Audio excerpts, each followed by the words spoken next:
Welcome to Zara Playground's latest offering, the intranet.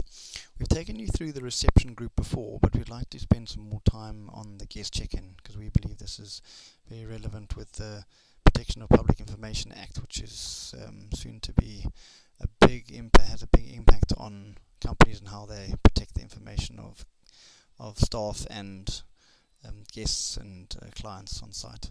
So just to take you through the look and feel, we're on the guest tab within the reception group. You can see there are three tables. The first one is the welcome to be checked in guests, the currently on-site guests, and previous guests. So let's go ahead and add a new guest. So we're going to add Joe Bloggs, put in the telephone number, email address, company's name, and then a laptop serial number, which might or may not be important. Then many clients have the need for the terms and conditions to be accepted, and that can obviously be tailored in any way to suit your sites. So once they've saved, you can see we get a thank you message and you've checked in. So the next thing that would happen is we would have the receptionist. She would log on. So I'm just going to refresh this page. She would log on and she would see the new guests arriving. So there's Joe Bloggs, as we just added a person, and she would edit it.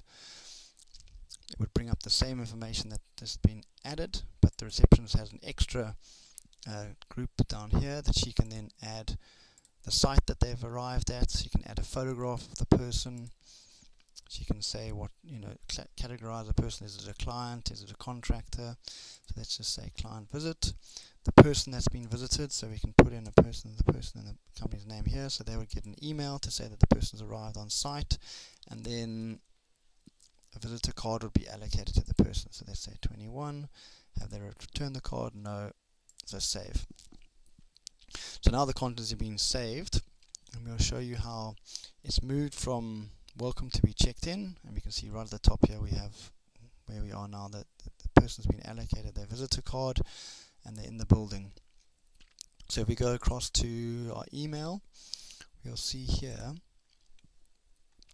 that this also triggers an email which would go directly to the individual that's arrived on site, and it will give them the information that they need. So this would include things like Wi-Fi logins. You can, where they might want to go for lunch, refresh of the terms and conditions, telephone numbers, directions if they want to send it to a colleague of theirs. But this obviously again can be tailored in any way to suit the client. So let's head back to the guest check-in. So when the client needs to leave the site, receptionist again click on edit the sign out process. They would then get the access card back and they would have it returned, and they can save the content. And now we'll see that this person they've moved from the welcome to currently on site to previous guests, and then we can see Joe Bloggs as a previous guest.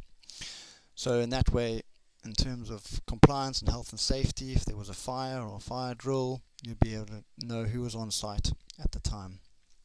So I hope you've enjoyed this run through of the guest check-in, and we'll see you in the next episode.